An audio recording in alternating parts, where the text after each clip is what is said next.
Hello students, welcome to my channel commerce notes. आज हम banking topic से एक इम्पॉर्टेंट क्वेश्चन करने जा रहे हैं जो कि हमें कॉलेज एग्जाम में डायरेक्टली आता है। What do you mean by capital adequacy ratio, why it is needed in banking system. ठीक है, तो ये हमारा जो बैंकिंग एंड इंश्योरेंस सब्जेक्ट है उसमें से जो बैंकिंग पार्ट है उसका एक इंपॉर्टेंट क्वेश्चन है जो कि हमें 15 मार्क्स में आता है। तो इसे हमें कैसे अटैम्प्ट करना है ताकि हमारे अच्छे मार्क्स आ जाएँ और कैसे ईजिली हम उसे लिखें। तो चलिए उसको देखते हैं, इसको स्टार्ट करते हैं। तो क्या बोल रहे हैं। अच्छा, इसकी जो ये पीडीएफ है ये आपको टेलीग्राम चैनल पे मिल जाएगी, तो जो डिस्क्रिप्शन पे इसका लिंक है तो आप वहाँ से टेलीग्राम ज्वाइन कर सकते हैं।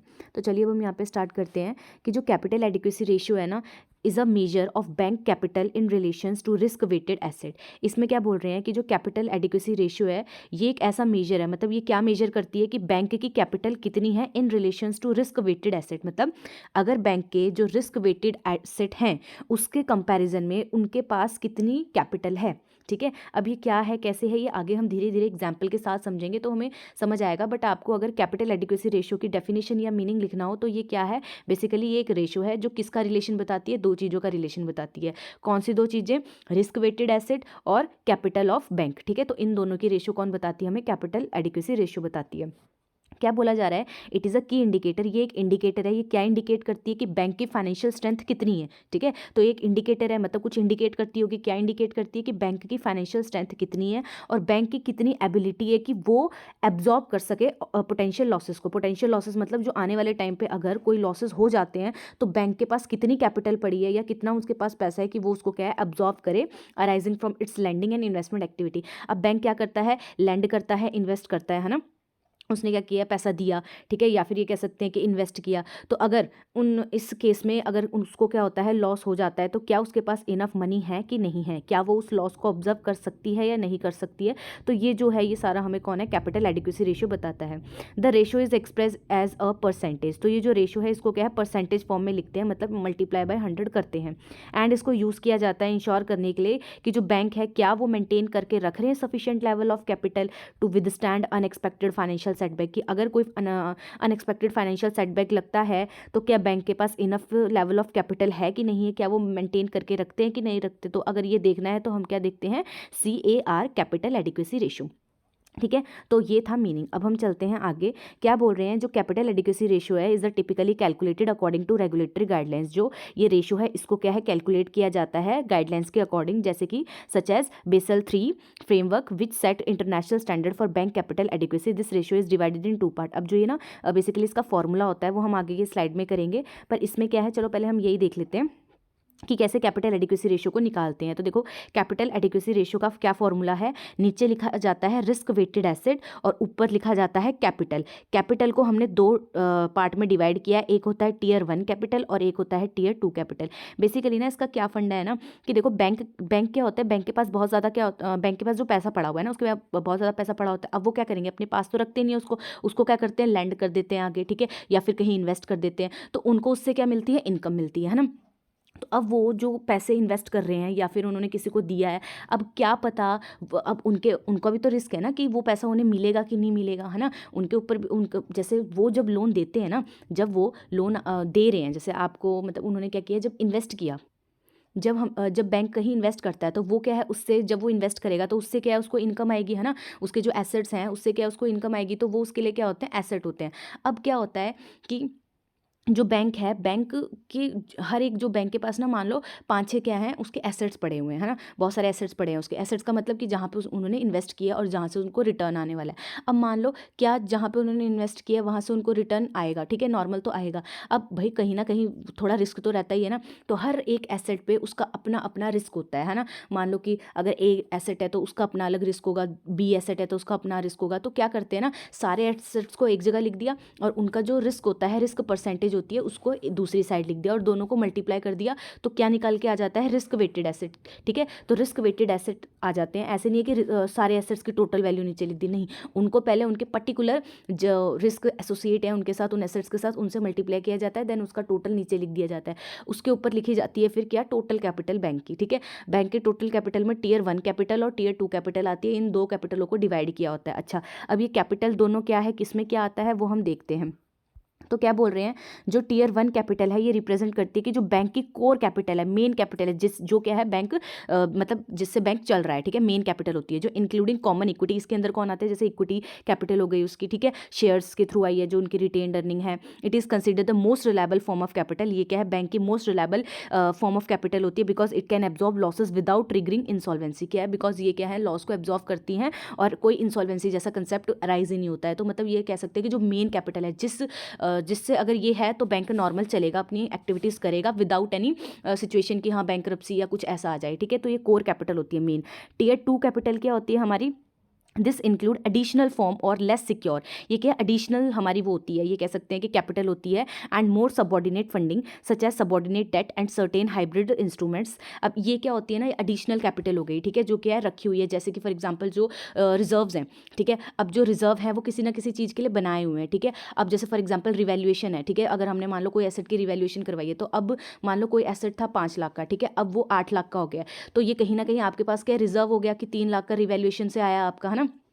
तो पर क्या जब मान लो बैंक इनको यूज़ करेगा तो इसका मतलब तो क्या है, बैंक कहीं ना कहीं उसकी कोर कैपिटल खत्म हो रही है, इसीलिए तो वो सेकंड वाले रिजर्व पे आ रहा है ना, तो ये एडिशनल कैपिटल है। पर यहाँ तक क्या कह रहे हैं कि मेन तो टीयर 1 कैपिटल होती है, जिसमें मेन चीज़ें आ गई, जो बाकी हैं इसमें मतलब अदर टाइप के रिजर्व्स आ जाते हैं, या फिर अदर जो इनकम होती है वो आ जाती है बैंक की, ठीक है। जैसे यहाँ लिखा है कि ये सिर्फ जस्ट एक एक्स्ट्रा लेयर है प्रोटेक्शन की, ठीक है, जो क्या है कवर कर सकता है पोटेंशियल लॉसेस को, अगर टीयर 1 कैपिटल क्या है खत्म हो जाती है तो, ठीक है।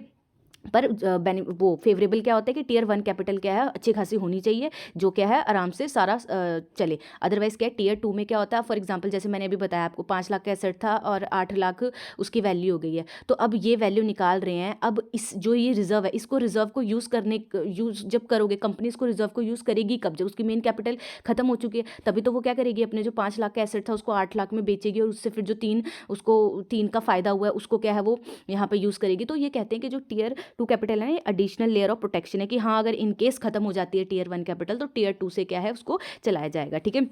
तो आपको ये याद रखना है कि हम ऊपर क्या लिखते हैं, टोटल कैपिटल में टीयर 1 आती है, टीयर 2 आती है। टीयर 1 में आपको बोलना है कि जो ये मेन कैपिटल होती है, कोर कैपिटल होती है, ठीक है, इसमें शेयर्स आ जाते हैं, रिटेन्ड अर्निंग आ जाती हैं, ठीक है, ये क्या है बहुत ही रिलायबल फॉर्म ऑफ कैपिटल होती है। फिर टीयर 2 में आपको ये लिखना है एडिशनल कैपिटल होती है, एक्स्ट्रा लेयर ऑफ प्रोटेक्शन होती है, जो कवर कर सकते हैं पोटेंशियल लॉसेस को, अगर टीयर 1 कैपिटल क्या हो जाए खत्म हो जाए तो, ठीक है। देन आपको क्या है ये फॉर्मूला दे देना है कैपिटल एडिक्वेसी रेशियो का, ऊपर टीयर 1 कैपिटल, टीयर 2 और नीचे risk weighted asset, total asset नहीं रिस्क वेटेड एसेट, मतलब कि जो एसेट्स हैं उनको पर्टिकुलरली उनके जो रिस्क है उस एसोसिएट है जो उससे मल्टीप्लाई करके फिर टोटल निकाल के यहाँ पे लिखा जाता है, ठीक है। देन क्या बोला जा रहा है कि जो रेगुलेटरी अथॉरिटीज़ हैं वो असाइन करती है। अब जो ये रिस्क थे ना हर एक एसेट में कितना कितना है वो कौन बताता है, रेगुलेटरी अथॉरिटीज़, ठीक है। तो रेगुलेटरी अथॉरिटी असाइन करती है डिफरेंट रिस्क वेट, ठीक है, डिफरेंट टाइप ऑफ एसेट्स को, ठीक है, ताकि क्या हम उससे मल्टीप्लाई कर सके और निकाल सके अपना रिस्क वेटेड एसेट, ठीक है।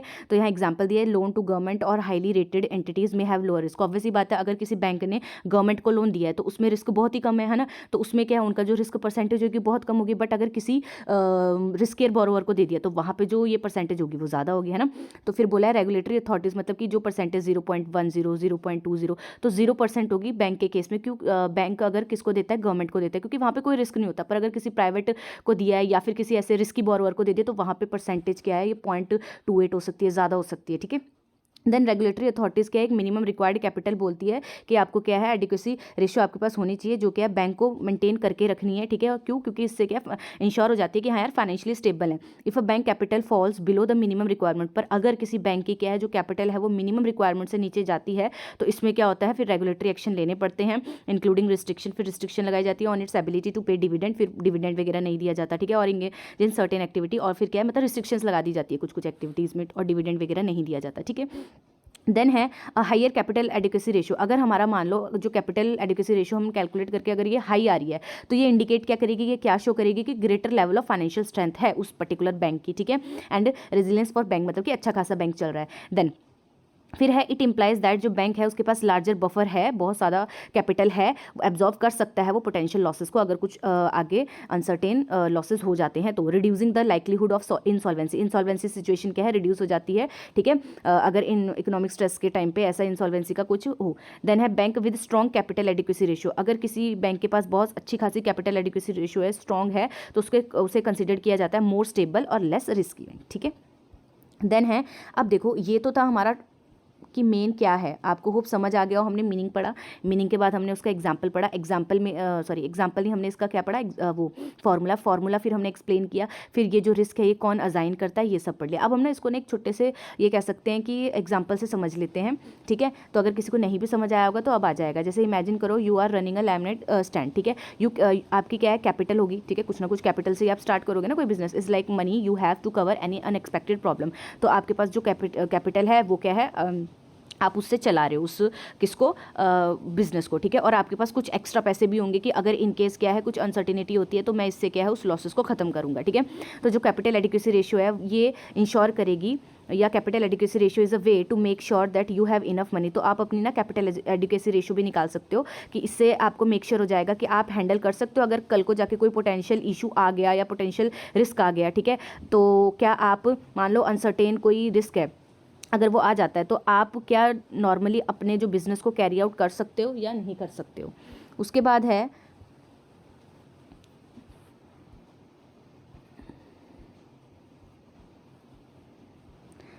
है हमारा कि अब देखते हैं इसमें टीयर 1 और टीयर 2 का क्या कंसेप्ट लगेगा। तो क्या बोल रहे हैं कि सबसे पहले अगर टीयर 1 की कैपिटल बोले तो ये मेन मनी होती है, जिसमें क्या है हमारा ये ऐसी मनी है जिसमें हम रिलाय हैं बहुत ज़्यादा, ठीक है। ये कैश होगा जो हमारे मेन हाथ में पड़ा होगा, जो क्या कहते हैं आपकी अर्निंग के फॉर्म में हो सकता है, आप सेव कर सकते हो, ठीक है।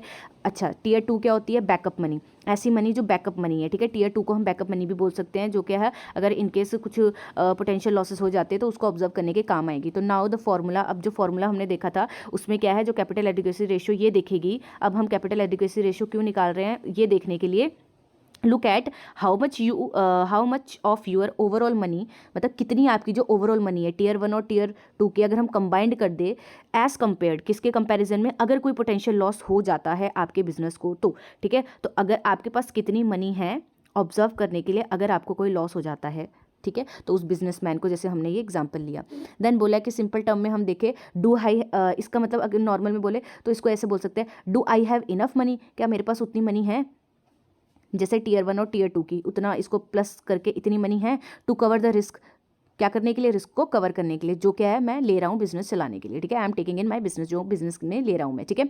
तो रिस्क वेटेड एसेट्स इसको बोल दिया गया है। This answer is express as a percentage, और अगर इस आंसर को आपको परसेंटेज में ढूंढना है तो हम क्या कैपिटल एडिक्वेसी रेशियो निकाल देंगे, तो उससे हमें पता लग जाएगा।